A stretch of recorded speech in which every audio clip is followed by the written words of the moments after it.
Indonesia saat ini akan bersiap menyambut bonus demografi. Tapi bagaimana jika bonus demografi generasi Z tidak kita persiapkan secara matang?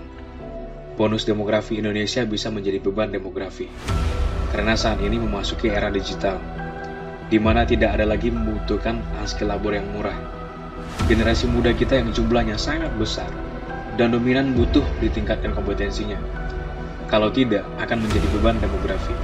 Dan akhirnya terjadi instabilitas dan konflik sosial akibat kesenjangan sosial, dan pengangguran akibat tidak mendapatkan pekerjaan.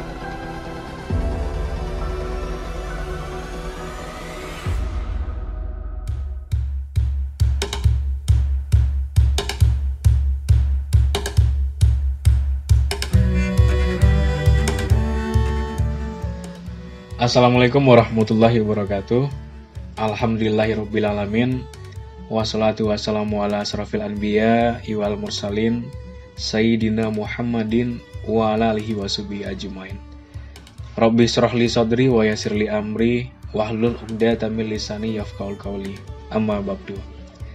Salam silaturahim untuk sahabat-sahabat dan senior PMI di mana saja berada. Perkenalkan, saya Devi Mulyadi dan biasa dipanggil Devi. Asal cabang PMI Kota Padang, Sumatera Barat. Saya menyelesaikan Strata 1 di kampus Universitas Andalas, jurusan Ilmu Sejarah, dan melanjutkan sekolah pasca sarjana di kampus yang sama. Saya mengawali ber-PMI dari Rayon Fakultas Ilmu Budaya Universitas Andalas, dan menjadi ketua rayon definitif pertama. Selanjutnya dengan beberapa orang sahabat dari beberapa rayon, menginisiasi pendirian Komisariat Universitas Andalas. Di PMI, saya pernah menjadi Sekretaris Umum PMI Cabang Kota Padang.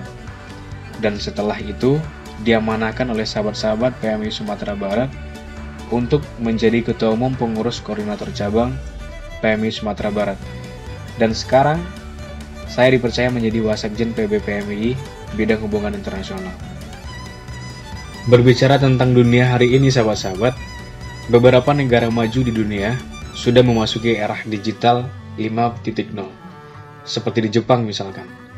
Mereka sudah fokus memproduksi kecerdasan buatan, tidak hanya di pabrik-pabrik, tetapi sudah mulai masuk ke rumah-rumah, di mana pekerjaan rumah sudah bisa dikerjakan oleh kecerdasan buatan atau robotik, karena efektivitas dan efisiensi robot bisa diukur sesuai keinginan. Di satu sisi, artificial intelligence itu sangat membantu dan mempermudah kerja manusia. Namun di sisi lain, kelemahannya adalah menciptakan ruang-ruang kosong yang tidak bisa diisi oleh kecerdasan buatan tersebut. Sebagai manusia, kita punya naluri untuk berbagi kesedihan, kebahagiaan, rasa kasih sayang, dan rasa peduli. Lalu jika semuanya diserahkan kepada kecerdasan buatan, maka akan semakin tinggi tingkat stres, frustasi, dan kesepian pada diri manusia itu sendiri. Sudah saatnya kita berpikir jauh ke depan. 5.0 plus atau 6.0 adalah solusi kekosongan itu. Lalu bagaimana solusinya? Ini yang perlu diperdalam, terutama menyiapkan masyarakat dan mengubah pola pikir. Kalau Jepang sudah punya konsep society 5.0, saya terpikir kita harus melompat berpikir society 6.0 untuk mengantisipasi banyak hal-hal yang sebenarnya belum disinggung dalam society 5.0. Misalnya bagaimana terkait spiritualisme dan masyarakat yang kesepian akibat teknologi dan digitalisasi.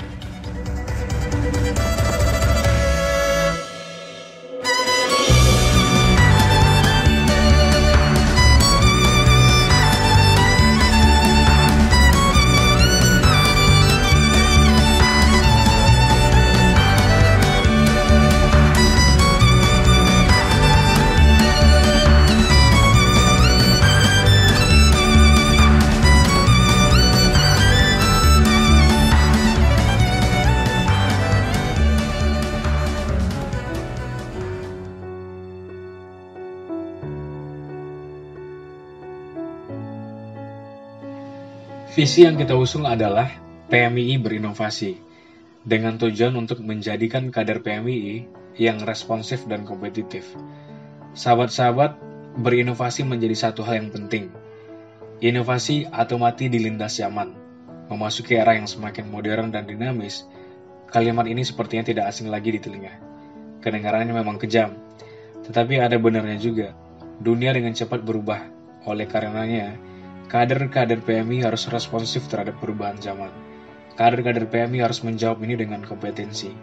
Kader PMI yang punya karakteristik kreatif, ekspresif, dan religius lah yang harus menjawab jadi gudang inovasi. Untuk mencapai itu semua, visi tersebut kita turunkan menjadi beberapa misi. Pertama adalah memperkaya kreativitas gerakan dan intelektual dalam setiap level untuk terciptanya PMI yang maju dan modern. Untuk memperkaya kreativitas dan intelektual kader, kita harus menggalakkan gerakan literasi, seperti literasi digital, literasi sains, literasi keagamaan, dan literasi kebudayaan, yang akan memperluas pengetahuan dan wawasan kader dalam perspektif multibidang. Sebagai contoh sahabat-sahabat semua, dengan gerakan literasi digital, saya yakin kita bisa melakukan pengembangan dan memanfaatkan digitalisasi untuk berbagai kepentingan organisasi. Database organisasi yang saling terkoneksi dari level rayon sampai PB, dan manfaat lainnya seperti arsip organisasi, kebutuhan kaderisasi, dan lain-lain. Kedua adalah memperkuat sinergi kaderisasi dengan perimbangan pola top-down dan bottom-up untuk pemerataan kualitas kader di seluruh kawasan. Persoalan kesenjangan kapasitas kader bukan persoalan baru yang terus kita hadapi. Pola kaderisasi kita sudah tertata dengan rapi, mulai dari kaderisasi formal, non-formal, informal, atau top-down. Pola kaderisasi ini, sahabat-sahabat, perlu kita sinergikan dengan kebutuhan daerah atau bottom-up.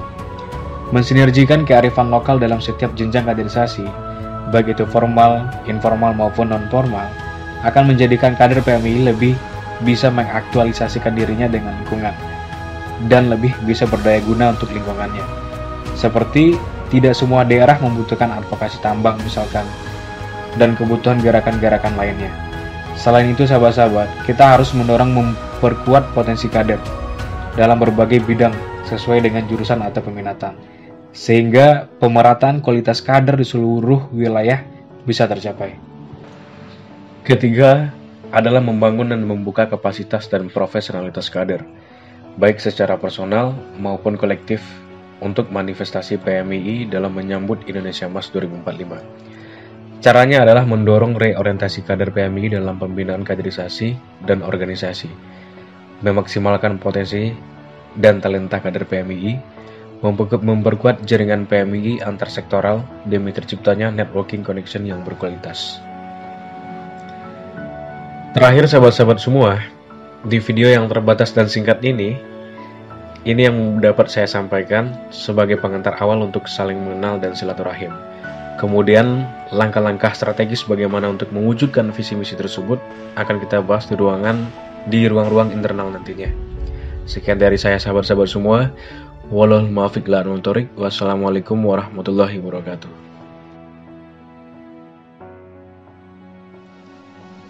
Aku adalah PMII. Ketika langit menepuk dada dan mengatakan aku langit, di atas tak terjangkau. Dengan bangga, aku mengatakan aku adalah PMII. Ketika bumi menepuk dada dan mengatakan aku bumi, kaya dan memukau. Dengan bangga, aku mengatakan aku adalah PMII. Ketika matahari menepuk dada, mengatakan aku matahari, punya cahaya berkilau. Dengan bangga, aku mengatakan aku adalah PMII. Ketika bulan menepuk dada dan mengatakan aku bulan, punya cahaya saat gulita.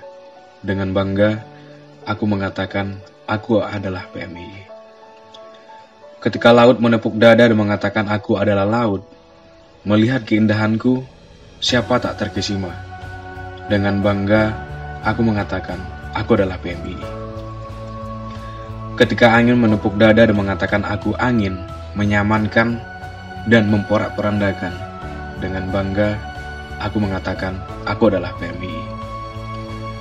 Ketika sungai menepuk dada dan mengatakan aku punya air payau. Dengan bangga, aku mengatakan aku adalah PMII. Ketika tumbuhan menepuk dada dan mengatakan aku tumbuhan, kalian dapat mengambil bunga dan buah. Dengan bangga, aku mengatakan aku adalah PMII. Ketika burung menepuk dada mengatakan aku adalah burung, mampu terbang dan berkicau. Dengan bangga, aku mengatakan, aku PMI. Ketika setan menepuk dada dan mengatakan aku adalah setan, dapat membuat orang menjadi jahat. Dengan bangga, aku adalah PMI, penerus bangsa, penerus ulama, pengawal NKRI.